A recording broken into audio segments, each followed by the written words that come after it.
This week's edition of NJBIA's Minding Your Business is brought to you in part by AT&T, helping family, friends, and neighbors connect in meaningful ways every day.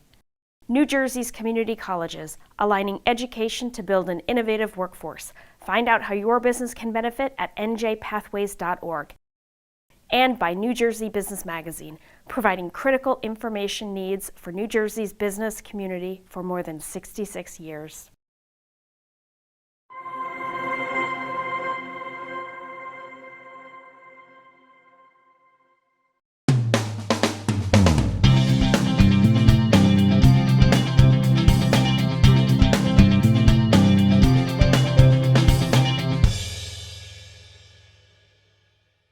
Welcome to NJBIA's Minding Your Business. I'm Bob Considine. Well, New Jersey community colleges are now preparing the state's workforce for the jobs of tomorrow in the exciting world of esports. Here to share more about this exciting collaboration through the New Jersey Pathways to Career Opportunities Initiative is Camden County College Associate Dean David Bruno. David, thank you so much for being here today. Absolutely, Bob. Glad to talk about it. All right, so esports. Let's just start right there. What is it? So esports is competitive video gaming. Okay. And we're not talking about things like Candy Crush or any of those mobile games that people like to do to pass their time. We're talking about team versus team, entity versus entity. Okay. No different from what we see on a traditional sports field. Right. We have one team competing against the other. The goal is to win that match. Right. And so it's not individuals, team versus team. It could be individual. So if you think of like a tennis match, for example, it could be 1 versus 1, 2 versus 2. Most games tend to be either 3 versus 3 or 5 versus 5. Okay, and what are the teams comprised of? Are they kids from anywhere? Kids from college? Well, hopefully they're enrolled in either a college program or a K through 12 program. Okay. They can go everything from semi-professional to professional. Really? But the idea with this is really to be connected with other team members, where you have a team captain, you have coaches, assistant coaches. Really, again, you see the same exact idea in traditional sports. And are the teammates in the same room typically, or are they remotely? They are. So it depends on the institution. So Camden County College specifically, we require everybody to be in person. We want to build that team environment, that social connection point. Right. But there's other institutions around the country that allow people to compete versus each other at home or remotely. Okay. Yeah, I wanted to read just some stats, David, I saw on esports, the growth of it. And I thought they were fascinating. The size of the global esports market is expected to increase more than 5-fold between now and 2032, reaching a value of over $10 billion by 2032. 49% of all working adults play video games. And the game League of Legends, which I've never played or even seen, was the most watched sports game worldwide in 2023 with more than 590 million viewing hours combined. That's a real stat, and again, it's comparable to things like the Stanley Cup. Right. So where you and I maybe consume our content via television, many of the gaming community consumes it, via their phone, their mobile device, their computer in some way. Right. What sets that apart is there's a lot of interactivity that can go on as a part of it as well. So imagine being able to talk to one of the commentators at Fox Sports or NBC Sportsnet or whatever that may be, saying, "Hey, tell this person to score a goal," or say, "Great job." That's the difference maker that we see with esports. And did the pandemic help the growth of esports a little bit? It absolutely did. So the way I always describe is it took it out of the shadows. It took the taboo out of it. So where I spent my time during the pandemic playing Animal Crossing with my daughter, it was a connection point.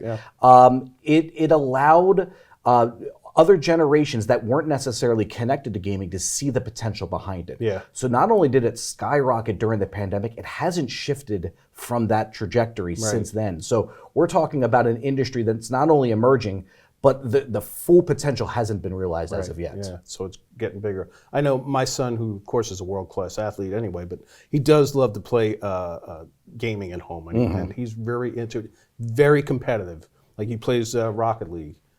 if he loses, forget it. It's all hands, you know. Because it's a traditional sport to him. Again, it's that it's the competition, it's the competitive nature. Right. His goal while playing it is to win. Yeah. It's not about playing those video games necessarily. Yeah. It really is about defeating the other person that he's going against. Right. Or again, he doesn't want to disappoint his team members. Right. Again, it all goes back to that. So it's no different from being out on that soccer field, that baseball field, that football field, the basketball court. Yeah. It really is about trying to work together to win that match. Right.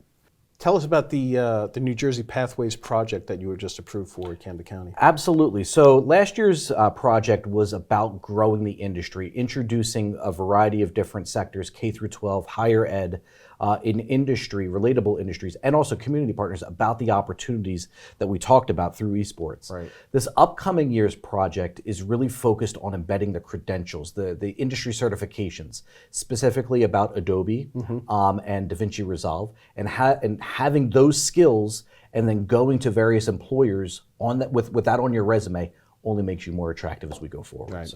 So who's a good candidate for a career path in esports? Well, almost anybody at this point in time. So we're talking about two different areas. So we have esports specific jobs. So this is things that are supporting the esports industry, the gaming industry as a whole. That could be anything from esports production to esports event management. Right. But it's also about the transferrable skills that are really connected to and intersect with the esports industry. Okay. So these are the same skill sets that we talk about in the film and television industry. Cybersecurity, data analytics, social media, content creation, marketing. All of these have touch points with the esports industry in some particular way. Yeah, so it's almost like an entree to all these bigger fields. Well, absolutely. So esports, the way I've always described this, and I learned this term from Joshua Kell from Horizon AVL Esports Integration. He used the word vessel. Esports is a vessel to these other industries, to these opportunities. We at Camden County College, and this is something we talked with all of our K through 12 partners, our other higher ed partners, we are not in the business to train gamers. That is not what we want to do. Right. That'd be like us saying we want to train the next NBA superstar on our basketball team. While it may be great, and if it happens, fantastic. The likelihood of somebody going pro is not there. We want to prepare our students for the jobs of tomorrow. And if esports can be that vessel to it, then again, we're setting them up for success as we go forward. When you said production before, is it post-production? Is it production as the event is happening? It's a little bit of everything. Okay. So just like we're sitting in a studio here, every aspect of a production is relatable. It coincides with the esports industry. Right. So we're talking pre-game. We're talking about those steps that happen before the cameras begin to roll. Exactly. We're talking about the in-game, the event aspects in that we have a caster, we have color, we have screenshots of the players themselves. We have in-person interviews. I was even going to say statistics. Statistics get layered in. And then all of that then gets bundled into the actual package of the game. And then we have post-production. We have, and before I even get to the actual post-production part of it, we still have those events where we talk about what happened in the game, talk about the specific plays that occurred. So it's no different from a traditional sports broadcast that you see. You have the pregame, you have the in-game, and then you have the postgame. And then layer that, all of the technical elements that need to go into a production. So we're talking about the lower thirds. We're talking about the overlays, the cuts, the lighting, the costuming. All of those aspects are things that are built into these esports productions. Right.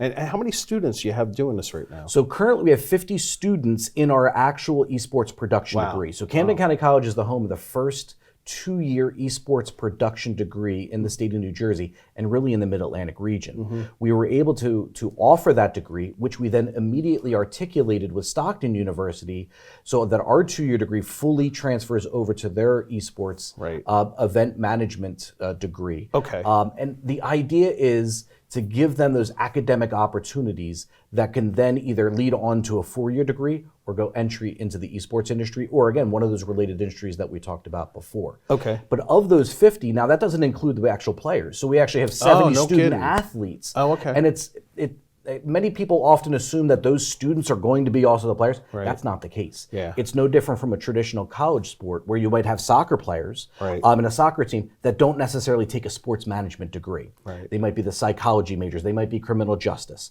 It's the same thing in the esports production world. Yeah, so as you're saying, it's probably not a surprise to you that the state has invested esports through New Jersey Pathways? Absolutely not. Again, this is an emerging industry. And again, I think it speaks to really the growth of the film and television industry that's happening here in the state of New Jersey, and really trying to be ahead of the curve. So as this industry began to blossom, again, we talked a little bit earlier about the pandemic and the growth during it, the skills and the jobs that are connected to this industry is really the investment areas that the state of New Jersey wants to be involved in. So if we can prepare our students, our members of the community for these job opportunities that are connected to 21st century skills, again, we're setting them up for success along the way. Can you tell us about, David, the setup you have at Camden County College? Is it, I don't know what you call it. Do you call it an arena? It's an arena. It's a full-scale arena. So we have a competition stage. We have a general gaming area. But we have lighting, we have cameras, we have multiple areas where you can do the broadcast cuts, you can do the actual in-game casting, the play-by-play. All of these parts are built into it like a set. And again, it's just about that camera angle that you have on it. We have in-person activities that we host out of there as well. So we did an event where we had Cherry Hill East versus Cherry Hill West on site. Big rivalry. Exactly. So again, all of those little things are capable in an esports arena like we have here at Camden County College. But we're not the only ones. Brookdale Community College also has a space. Kane University also has a space. It really is amazing to see where the development's occurring. And all of this is really leading to not only growth in the collegiate sector. So we're actually involved in a collegiate league where we started last year with 4 county colleges and universities. We're now up to 20 in the state of New Jersey, all playing in an in-person esports league. So we travel to each's institutions, compete our matches, and move on. But then you see the growth on the K through 12 sector. So we have close to 13,000 students in the state of New Jersey competing in league-based esports activities at their districts. That's 325 schools. They all really have a passion for this industry, and what we've seen is about 2/3 of them want to continue on to an institution in the state of New Jersey that has an established esports program, and then stay in the industry itself. So again, setting them up for the pathways to success. That's great. And can I ask how long this has actually been going on? And are we seeing? I don't know how long if this is going on long enough where people have actually gotten careers yet. Is that too soon? It's too soon from an academic standpoint here in the state of New Jersey. Although what we're starting to see right now is really the fruits of those labors. We actually had one of our students move on to an opportunity at a local firm in Blackwood and is doing AV installs. That again, all skills that he learned on site through our arena, and is now earning prevailing wage. So again, these opportunities are starting to grow out. And again, this AV company is not an esports specific company. So again, it's all about those transferable skills that we're preparing those students with. It's great. I think this is an amazing opportunity for kids to get into something really valuable as they pick their careers. Absolutely. If people want to learn more about New Jersey Pathways to Career Opportunities, you're going to go to njpathways.org. And any folks, talking students and parents who want to learn more about this really cool career opportunity, they can go to camdencc.edu/esports. David, thank you so much for being here. Thank you, Bob. I appreciate the time. All right, we'll be back right after these words. Calm before the storm? No, thank you. This is Jim's time to shine. And Mike's. And Jennifer's. Helmets? Check. Drones? Check. Checking that thing we just checked? Double check. We ain't got time to chill. We're out here driving this thing. This is when we get to work. To keep you connected. No matter what. Connect before the storm. Change how we weather them. Connecting changes everything. AT&T. Welcome back to NJBIA's Minding Your Business. I'm Bob Considine. Well, NJBIA recently held its annual public policy forum featuring a political pundit panel discussing what New Jersey can expect under a new presidential administration with Donald Trump and in an election year for the New Jersey legislature. Join us as we hear from political strategists Daniel Bryan and Alex Wilkes, NJ Spotlight News anchor Briana Vannozzi, and Eagleton Institute of Politics director Ginger Gold Schnitzer on the politics that go with the policies. Have a look. I remember, I don't think Dustin Recchio is in this room right now, but Dustin and I did a panel at Seton Hall in early March of 2020. And the question to us was, what does the 2020 cycle going to look like? And I think Dustin or I both said, well, kind of depends on what this COVID thing turns out to be, right? So we were kind of giving our conventional wisdom, but kind of depends on COVID. I feel a bit the same about this cycle. It kind of depends on Donald Trump. Is this going to be kind of a boring second term of Donald Trump? Or is he really going to go through with mass deportations, widespread tariffs? I mean, that would turn this country upside down, right? I would imagine in this room, we won't do a show of hands, that Donald Trump probably did very well amongst people in this room. I would also imagine that people in this room probably don't want to see widespread mass deportations and widespread tariffs. So I think there's far less public support for those types of issues and far more impact on the national and global economy than maybe he and his team would like to think. So no matter what the people up here, especially the three smarter than I am, think about 25, a lot of it's going to depend on Donald Trump. Look, I think that Democrats are backed into a corner on two fronts. One, we're facing an enormous fiscal cliff. We are out of the Biden bucks in terms of the infrastructure money that was floated into all of the blue states by the Biden administration. We've blown through that. Now Democrats have to answer to constituents who are going to see cuts and going to see cuts to schools, cuts to programs, because there's just simply not enough money. So that's one. Two, I think that I think that to the extent that they can, and probably should, they'll want to isolate themselves from the gubernatorial primary that will be going on the Democratic side. But the problem is that you have all of these candidates, and I'll speak less on this issue since I'm not a Democrat, but you have all of these candidates who are trying to appeal to various constituencies, and this would be the same if it were on the Republican side and we had the majorities in the Assembly and the Senate, where they're all trying to differentiate themselves with these groups in an open primary where they're going to be spending millions and millions of dollars. And bullying the legislature is a very good way to do that. If they bring up a cut that they don't like, or a program or something that comes up, that's a really easy way for one of these candidates to come out and distinguish himself or herself in what is a very crowded field. So I do think it's going to be difficult for Democrats to stick to affordability when they have a field that's dragging them to the left, and when they're facing a fiscal cliff that just, quite frankly, can't tolerate more cuts. More ways that we can save for New Jersey taxpayers. I mean, the only thing we can do is elect legislators who have different priorities than the ones who have gotten us into this mess. Well, I mean, I sure hope that they listen to all of this. I mean, it's hard to say exactly. We have a lot of new faces in the legislature. We're going to have more now because of a couple of members who gained seats in Congress, and now their seats will be open, potentially up in Passaic County, the Senate seat that Nellie Poe held. You could have a member of the legislature move up to that, and then another assembly seat open up.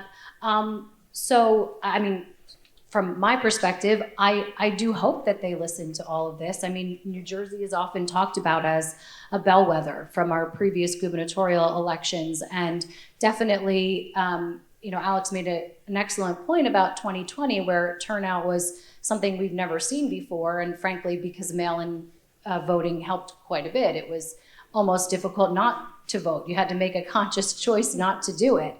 That said, I think the legislature would be remiss if it didn't take a lot of these points about the economy, about taxes into play. We keep talking about this two words, upset, angry, right? What are the voters upset about? I do think that affordability will be a key issue next year. I think that's a pretty obvious statement. But for Republicans, that has not been enough to advance us across the finish line in a lot of places.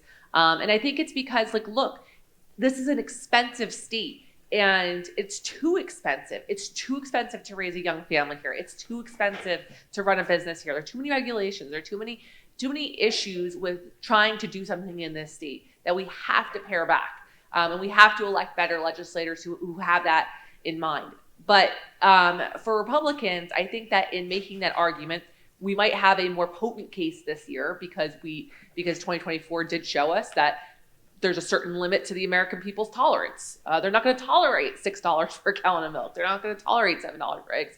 It's crazy to go to the grocery store A little bag, costs you $150. But what I do think is that Republicans have to understand that people stay here for a non-economic reason in a lot of cases. Maybe it's that they want to stay close to family. Maybe it's that they like their schools, their neighbors, whatever. And we need to speak to those people about the other issues that are animating them. I think Donald Trump did that well this year when he spoke about immigration. That was an issue that Democrats just completely left off the table. They didn't speak about it at all, and in fact, created policies that exacerbated so many of the problems in our community when it comes to crimes and drugs. Talk about, even smaller things like, I should say, a smaller subset of issues like taking away opportunities from girls in sports. These are issues where Republicans were able to make great advances with people who weren't necessarily even really political, but their tolerance level had been exceeded at the economic point. And they were also then angry about some of these other issues. So we need to find some of these other issues to animate these voters, because we have to do, as Republicans, affordability plus in this state. We can't run the same property tax campaign every single year. I will tell you from my perspective, not as a Democratic operative, but from someone who's planted their roots in this state, grew up in the state, planted their roots in the state with a young family. I think when we talk about affordability, too often we're talking about the economy.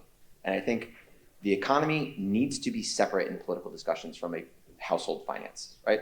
The economy can be doing gangbusters, but when you are a young family in this day and age, as Alex and I know, Briana knows as well, you were looking at daycare through the roof, thousands of dollars a month for one kid. You were looking at college that I had, my financial advisor told me, be safe, my kids are 7 and 5. On the safe side, you're gonna wanna save $500,000 per child. That's $1 million to put my kids through college. $1 million. For retirement, I'm gonna need to save, again, financial advisor, I don't know what he thinks of my spending habits, but $4 or $5 million for retirement. Your parents are older. I'm sure people in this room are going through the issue where your parents are older, you're putting them in senior care. That can be $10,000 a month.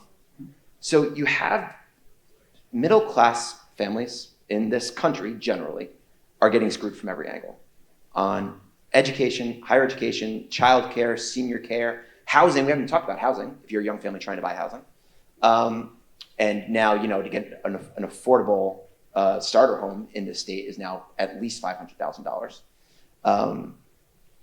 If one thing I've learned from Governor Murphy working with him for so long is take big swings. So I would love to personally see big swings from the legislature and from gubernatorial candidates. So what does that mean? Can we cut Rutgers tuition in half? And now say, you want to stay in state and get a great tuition? And we do have in-state tuition. It is more, significantly more sometimes than in other states for their state universities. Let's cut Rutgers tuition in half. Here's a program that we're going to build so much more housing that no matter who you are, no matter where you want to live in this state, you can afford housing. Here's what we're going to do for daycare. Here's what we're going to do for senior care. Take big swings so that middle-class families, that people could look at their income and say, oh, they're making such good income. Not in the state. So it is so difficult in this state to raise a young family. And my wife and I, we bought a house in 2018. We look now and we say, I don't think we'd be able to buy today. And I think we'd both do pretty well. We wouldn't be able to buy where we are today. So I think there needs to be an acknowledgement. Don't talk to me about the economy. Don't talk to me about all these kind of macro things. Focus in on the micro and talk to young working families about this is what we're going to do to make your lives better and make it more affordable for you to plant your roots in this state. I agree with everything they said about the affordability issue. I would just add that there are other issues besides the issues. For example, so many people are upset with polarization. They feel like the people that we elect don't get things done and they're too busy fighting with themselves instead of fighting for us. There's persistent concerns about money in politics. People don't feel their votes make a difference and they don't feel like ordinary people can run for office because it costs too much. Like I said before, the negative perception of party. And campaigns, they feel like aren't giving them information. They feel it's a lot of slogans, it's a lot of pot shots, but it's not a lot of information.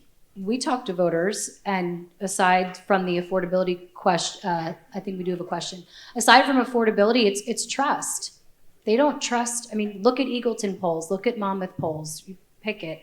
MOS that we do, man on the street interviews, they don't trust their elected officials.